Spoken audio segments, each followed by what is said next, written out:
Bismillahirrahmanirrahim. Assalamualaikum warahmatullahi wabarakatuh.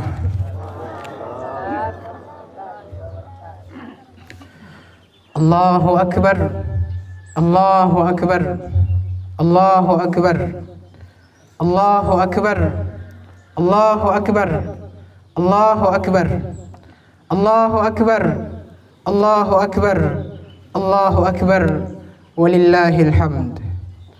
Alhamdulillahilladzi nahmaduhu wa nasta'inuhu wa nastaghfiruh wa natubu ilaihi wa na'udzu billahi min syururi anfusina wa min sayyiati a'malina. May yahdihillahu fala mudilla lahu wa may yudlil fala hadiya lahu. Allahumma shalli ala nabiyyina Muhammadin wa ala alihi wa sahbihi ajma'in. Wa ashhadu an la ilaha illallah wahdah la syarika lah wa ashhadu anna Muhammadan abduhu wa rasuluhu la nabiyya wa la rasula ba'dah. Qala Allah subhanahu wa ta'ala fi kitabihil karim, a'udzu billahi minasy syaithanir rajim. Ya ayyuhalladzina amanu ittaqullaha haqqa tuqatih wa la tamutunna illa wa antum muslimun. Wa qala Allah subhanahu wa ta'ala, ya ayyuhan nas ittaqu rabbakumul ladzi khalaqakum min nafsin wahidah wa khalaqa minha zawjaha wa batha minhuma rijalan katsiran wa nisaa'a wattaqullaha alladzi tasaaluna bihi wal arham innallaha kana 'alaikum raqiba. Wa qala subhanahu wa ta'ala, ya ayyuhalladzina amanu ittaqullaha wa qulu qawlan sadida yuslih lakum a'malakum wa yaghfir lakum dhunubakum wa may yuti'illaha wa rasulahu faqad faza fawzan 'azima. Jamaah salat Idul Adha rahimani wa rahimakumullah.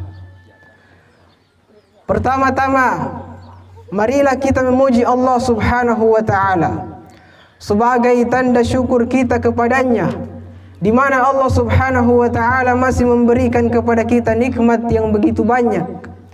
Allah masih memberikan kita nikmat kesehatan, nikmat kesempatan, nikmat waktu luang, nikmat berupa umur yang panjang, nikmat yang paling besar yaitu nikmat agama Islam dan nikmat keimanan kepada Allah subhanahu wa ta'ala. Dengan kedua nikmat ini, Islam dan iman, seseorang dapat melangkahkan kakinya menuju lapangan untuk melaksanakan salah satu sunnah yang diperintahkan oleh Nabi kita Muhammad sallallahu alaihi wasallam, yaitu melaksanakan salat Idul Adha secara berjamaah. Kemudian kita bersalawat kepada Nabi kita Muhammad sallallahu alaihi wasallam, keluarga dan para sahabatnya, beserta orang-orang dari pengikutnya yang selalu mengamalkan dan menghidupkan sunnah-sunnah beliau hingga hari kiamat. Ayyuhal hadirun rahimani wa rahimakumullah. Saya mengajak diri saya pribadi dan kepada kita semua yang hadir di lapangan ini, agar marilah kita meningkatkan ketakwaan kita kepada Allah subhanahu wa ta'ala. Karena sungguh orang yang bertakwa adalah orang yang beruntung. Di dalam Al-Quran surah An-Naba disebutkan, innalil muttaqina mafazah. Sesungguhnya bagi orang-orang yang bertakwa keberuntungan yang sangat banyak. Maka marilah kita meningkatkan ketakwaan kita kepada Allah subhanahu wa ta'ala. Adapun khutbah yang akan kami sampaikan pada kesempatan kali ini, yaitu takwa dalam ibadah kurban yang berkemajuan, tinjauan moderasi beragama menghadapi pandemi COVID-19. Allah subhanahu wa ta'ala mengumpulkan kita di lapangan ini dalam ikatan zikir, ruku, sujud dalam suasana haru dan cemas. terharu karena kita berkata, karena Allah masih memberikan kepada kita kesempatan untuk berkata, mengucapkan, mengatakan kepadanya, ya Allah, Engkau telah memberi kami kesempatan untuk ruku, sujud, memanggil dan menyebut namamu, tetapi kita takut kepada Allah Subhanahu wa ta'ala. Dari semua dosa-dosa kita, dari semua kesalahan kita, kekhilafan kita yang kita lakukan, maka Allah Subhanahu wa ta'ala menurunkan ujiannya berupa virus corona. Allah Subhanahu wa ta'ala yang menciptakan makhluk ini, yang Allah uji kita, apakah kita termasuk orang-orang yang bersabar atau kita termasuk orang-orang yang mencela takdir Allah Subhanahu wa ta'ala. Banyak orang, banyak manusia yang meninggal disebabkan adanya virus corona. Semoga Allah Subhanahu wa ta'ala menerima mereka, memasukkan mereka ke dalam surganya, dan semoga Allah Subhanahu wa ta'ala melindungi kita sehingga kita tidak terjangkit yang namanya virus corona. Allahu Akbar, Allahu Akbar, Allahu Akbar, walillahil hamd. Di dalam Al-Quran surah Al-Baqarah ayat 21, Allah Subhanahu wa ta'ala berfirman, ya ayyuhan nas ittaqu rabbakumul ladzi khalaqakum walladzina min qablikum la'allakum tattaqun. Wahai sekalian manusia, Allah memanggil secara umum seluruh manusia, baik orang kaya maupun orang miskin, baik pemimpin maupun rakyat biasa, perempuan maupun laki-laki. Allah Subhanahu wa ta'ala memanggil seluruh manusia, wahai manusia, bertakwalah kepada Tuhan kalian.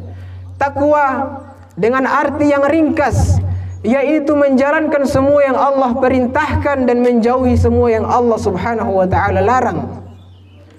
Allah memanggil semua manusia, wahai sekalian manusia, bertakwalah kepada Allah Subhanahu wa ta'ala. Mengapa kita harus bertakwa kepada Allah? Karena Allah yang menciptakan kita. Ittaqullah alladzi khalaqakum. Bertakwalah kalian kepada Allah yang telah menciptakan kalian. Walladzina min qablikum, dan Allah yang menciptakan orang-orang sebelum kalian. Bertakwa kepada Allah karena Allah yang menciptakan kita.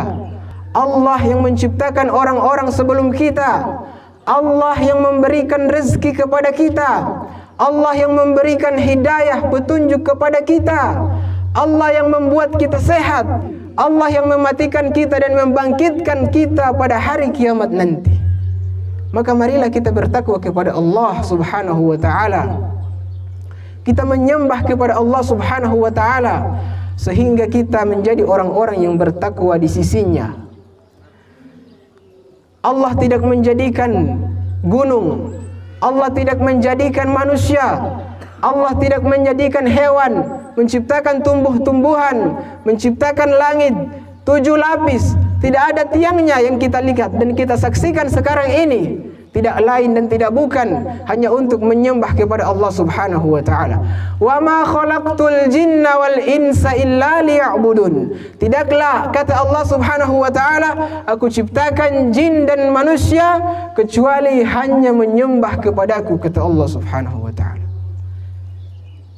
Hadirin rahimani wa rahimakumullah, di bulan yang mulia ini, bulan Dzulhijjah, ada salah satu ibadah yang sangat mulia, ibadah yang paling afdal, yang paling utama di bulan Dzulhijjah, yaitu berkurban, mengalirkan darah, menyembelih hewan kurban yang akan dilaksanakan setelah kita bubar dari lapangan ini. Mengapa kita harus berkurban? Mengapa kita harus berkurban? Kita yang susah payah memelihara hewan-hewan kita, memelihara sapi kita, kambing kita, setiap pagi dan sore kita memberikannya makan, memberikannya minum, memindahkannya dari tempat yang satu ke tempat yang lainnya. Lalu kenapa kita harus berkurban? Bukankah semua pekerjaan itu adalah pekerjaan yang capek? pekerjaan yang melelahkan. Lalu untuk apa kita berkurban? Hadirin rahimani wa rahimakumullah.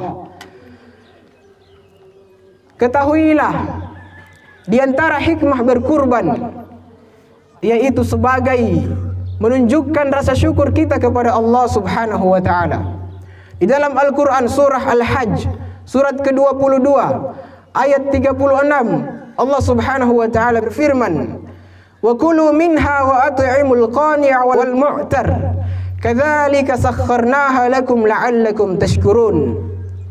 Dan makanlah sebagian dari hewan kurban itu, dan berikanlah makan kepada orang-orang yang menerima atas apa yang diberikan kepadanya oleh Allah, dan yang tidak meminta-minta, serta orang yang meminta-minta. Yang demikian, kata Allah Subhanahu wa taala, karena kami telah menundukkan hewan ternak itu atas kalian, dan agar kalian bertakwa. Bayangkan hadirin rahimani wa rahimakumullah, seandainya sapi dan kambing yang Allah berikan kepada kita untuk kita pelihara, Allah jadikan sebagai binatang yang buas, binatang yang tidak bisa dimakan, maka kita akan memakan apa? Dari daging-daging. Kita akan memelihara apa? Dari hewan peliharaan. Namun Allah Subhanahu wa taala menundukkan hewan-hewan yang dapat kita makan dagingnya, sehingga bisa kita sembelih, bisa kita pelihara, bisa kita jaga dan lain sebagainya. Maka bentuk kesyukuran kita kepada Allah yaitu berkurban, mengorbankan salah satu hewan yang kita pelihara selama ini untuk Allah Subhanahu wa taala. Kemudian di dalam hadis Nabi sallallahu alaihi wasallam, Nabi sallallahu alaihi wasallam pernah ditanya oleh para sahabat, "Ma hadhil adahi?" Wahai Rasulullah, apa dengan sesembelihan kita ini? Mengapa kita harus berkurban?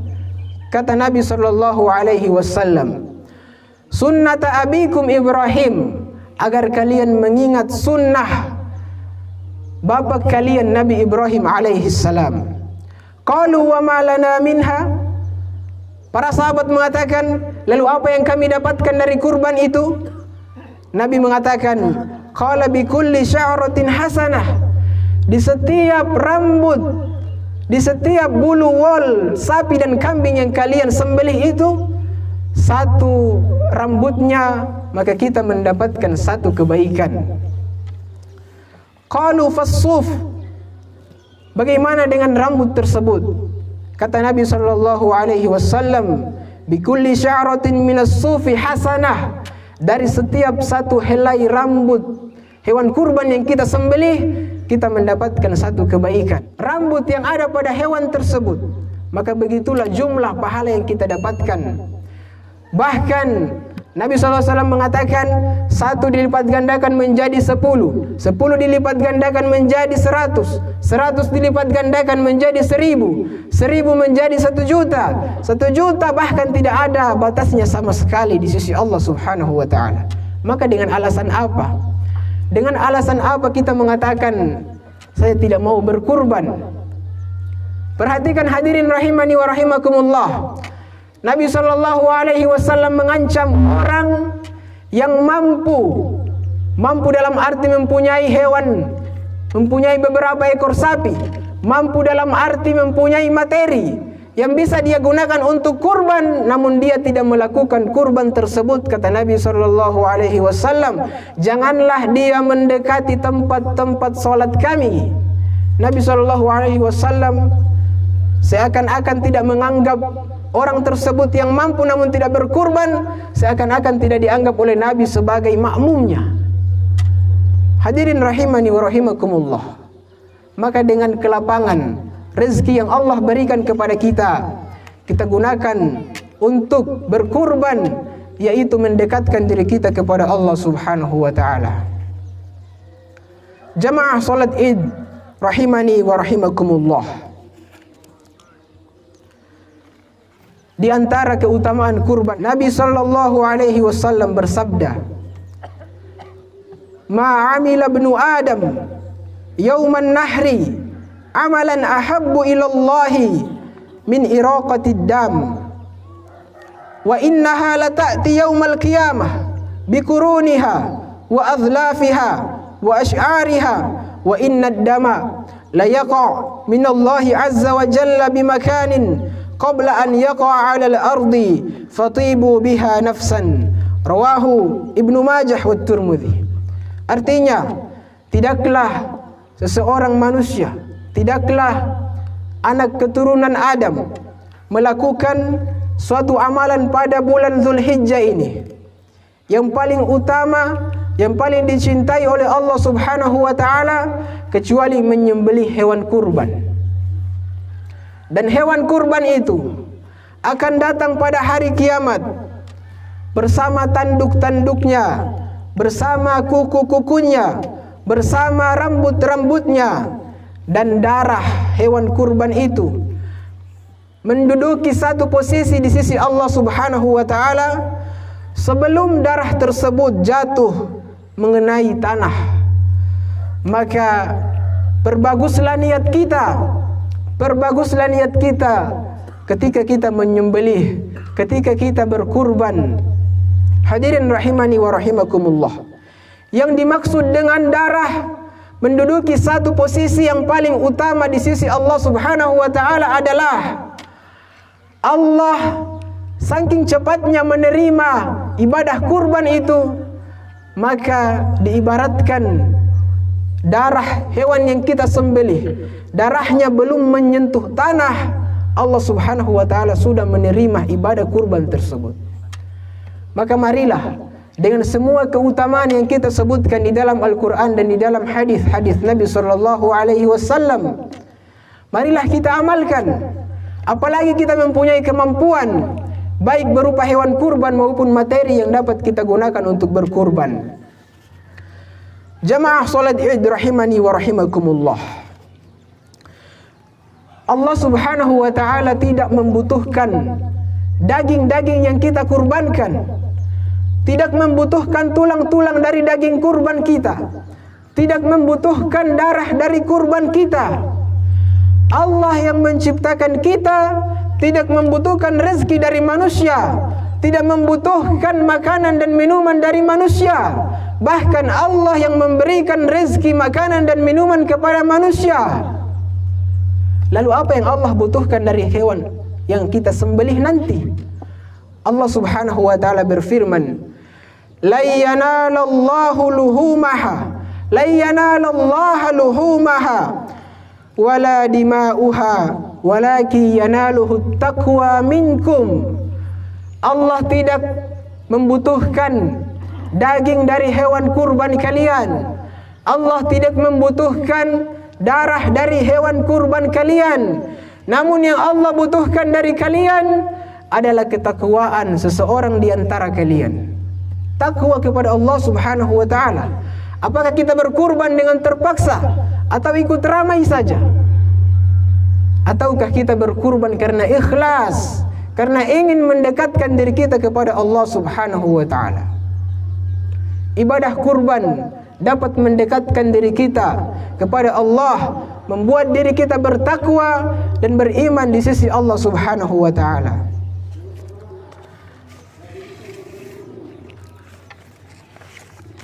Jamaah salat Idul Adha rahimani wa rahimakumullah. Wujud takwa, model apa yang bisa kita lakukan di era sekarang ini, di era pandemi COVID-19? Marilah kita buka wawasan kita, marilah kita buka wawasan keislaman kita, wawasan keislaman yang berkemajuan, dinamika berkembang, berfikir produktif, moderasi Islam kafah, bukan Islam yang hanya sepotong-sepotong. Masyarakat masa rempulu semakin religius, semakin beragama, terbukti enrekang bebas buta huruf Al-Quran, sadar akan tutup aurat, sadar akan kurban, sadar akan zakat, sadar akan imam-imam masjidnya, namun masih kurang kesadaran untuk berjamaah di masjid. Maka marilah kita tingkatkan kesadaran kita bagi yang laki-laki untuk salat berjamaah di masjid. Khusus kurban, hadirin rahimani wa rahimakumullah, terdapat analisa bahwa zakat cemburu terhadap kurban. Karena dana untuk kurban setahun orang enrekang jauh melampaui dari dana infak, sedekah dan zakatnya. Bayangkan hadirin rahimani wa rahimakumullah, 11, 12, 13, 14, 15 ekor sapi untuk satu kampung. Yang aneh, dana kurban itu dipakai dalam 3 hari karena takut hari keempatnya haram. Sesudah itu miskin lagi. Hal seperti ini salah satu contoh Islam yang berkemajuan yang harus kita kembangkan. Lalu zakat berkata kepada kurban, wahai kurban, kamu itu danamu banyak, padahal kamu hanya sunnah muakkadah. Aku ini wajib, kata zakat, tapi aku kalah. Allahu Akbar, Allahu Akbar, Allahu Akbar, walillahil hamd. Kekuatan takwa kurban bisa digunakan dan ampuh menghadapi COVID-19 dengan cara. Yang pertama, bangun jiwa kesadaran untuk berzakat, berinfak, bersedekah yang dipelopori oleh Baznas, khusus di Enrekang sudah terbukti maju diakui nasional, bahkan sampai luar negeri. Walaupun masih butuh bimbingan kita semua, semoga rukun Islam ini eksis, maju sesuai dengan keinginan. Hadirin rahimani wa rahimakumullah, setor zakat lewat amil zakat supaya tepat sasaran. Hindari zakat secara sembunyi-sembunyi. Masa yang lalu diakui kadang menyetor zakat secara pribadi karena belum ada lembaga terpercaya seperti sekarang ini, yaitu Baznas. Dalam kajian spiritual, fungsi zakat menjadi penolak bencana-bencana, menenangkan hati, pemberi dan penerima, serta berfungsi untuk kesembuhan penyakit dan sebagainya. Di dalam salah satu hadis Nabi SAW yang diriwayatkan oleh Abu Asyakh, Nabi bersabda, obatilah orang yang sakit di antara kalian dengan bersedekah. Zakat, infak dan sedekah adalah kebutuhan orang miskin, terlebih lagi bagi orang-orang yang berada untuk menjauhkan diri dari dosa dan malapetaka. Di antara fungsi zakat untuk menyucikan diri kita dari dosa-dosa dan kesalahan yang pernah kita lakukan. Cara yang kedua yaitu takwa persatuan. Hindari iri hati, hindari dengki, hindari hasad. Saling mengingatkan bukan saling menjatuhkan, saling menasihati bukan saling mencela. Kembangkan paham agama yang berwawasan, berkemajuan, toleransi, karena perpecahan mengandung bala dan malapetaka COVID-19.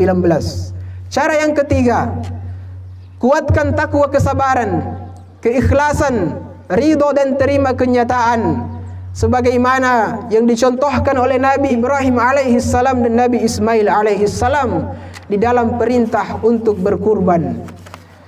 Cara yang keempat, bangun jiwa tawakal. COVID-19 ini adalah ciptaan Allah Subhanahu wa taala. Manusia pun ciptaan Allah Subhanahu wa taala. Dan yang mengizinkan penyakit untuk mengenai seseorang adalah Allah Subhanahu wa taala. Apa yang bisa kita lakukan? Protokol kesehatan dan berdoa merupakan ikhtiar, usaha yang kita lakukan. Karena izin Allah Subhanahu wa taala kita ditimpa oleh suatu musibah termasuk COVID-19 ini. Apabila kamu sudah berusaha, serahkanlah sepenuhnya kepada Allah Subhanahu wa taala. Dan cara yang kelima yaitu biasakan diri untuk berdoa, meminta perlindungan kepada Allah Subhanahu wa taala. Dan cara yang lainnya yaitu banyak membaca surat Al-Falaq, baik dalam solat maupun di luar solat, dengan niat semoga Allah Subhanahu wa taala melindungi kita dari wabah COVID-19 ini. Qul a'udzu birabbil falaq min syarri ma khalaq. Katakanlah, aku berlindung kepada Tuhan Al-Falaq. Min syarri ma khalaq. Aku berlindung dari semua makhluk ciptaannya, termasuk virus COVID-19 ini. Dan ini obat yang paling mujarab. Maka marilah kita tingkatkan ketakwaan kita dengan cara berkurban pada bulan yang mulia ini. Dan marilah kita banyak berdoa sehingga Allah Subhanahu wa taala menyelamatkan kita dari COVID-19 ini. أقول قولي هذا وأستغفر الله لي ولكم ولسائر المؤمنين والمؤمنات من كل ذنب فاستغفروه إنه هو الغفور الرحيم.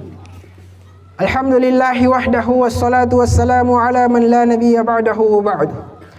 Jamaah salat Idul Adha rahimani wa rahimakumullah. Marilah kita sama-sama menutup khutbah ini dengan berdoa kepada Allah Subhanahu wa taala. Semoga Allah Subhanahu wa taala menjaga kita semua dari malapetaka termasuk COVID-19 ini. Semoga Allah Subhanahu wa taala menjadikan kita sebagai hamba-hambanya yang bertakwa kepadanya dan memasukkan kita semua di dalam surganya, yaitu surga Firdaus yang paling tertinggi. Inna Allah wa malaikatahu yusalluna ala nabi ya ayyuhalladzina amanu sallu alaihi wa sallimu taslima. Allahumma salli ala Muhammadin wa ala ali Muhammad kama sallaita ala Ibrahim wa ala ali Ibrahim wa barik ala Muhammad wa ala ali Muhammad kama barakta ala Ibrahim wa ala ali Ibrahim fil alamin innaka Hamidum Majid. Allahumma ighfir lil mu'minina wal mu'minat wal muslimina wal muslimat wal ahya'i minhum wal amwat innaka sami'un qaribun mujibud da'wat. Rabbana ighfir lana wa liwalidayna wa lil mu'minina yawma yaqumul hisab. Rabbana ighfir lana dhunubana kullaha dikkaha wa jillaha sirraha wa alaniyataha awwalaha wa akhiraha. Allahumma adkhilna wa adkhil walidayna jannatakal firdausil a'la bighairi hisabin wala adhabin wala itabin wala iqab. Allahumma inna nas'aluka al-afwa wal afiyah في الدنيا والآخرة. اللهم إنا نسألك العفو والعافية في ديننا ودنيانا وأهلنا ومالنا. اللهم استر عوراتنا وآمن روعاتنا. اللهم احفظنا من بين يدينا ومن خلفنا وعن يميننا وعن شمالنا ومن فوقنا ونعوذ بعظمتك أن نغتال من تحتنا. ربنا آتنا في الدنيا حسنة وفي الآخرة حسنة وقنا عذاب النار. وصلى الله على نبينا محمد صلى الله عليه وسلم والحمد لله رب العالمين. والسلام عليكم ورحمة الله وبركاته.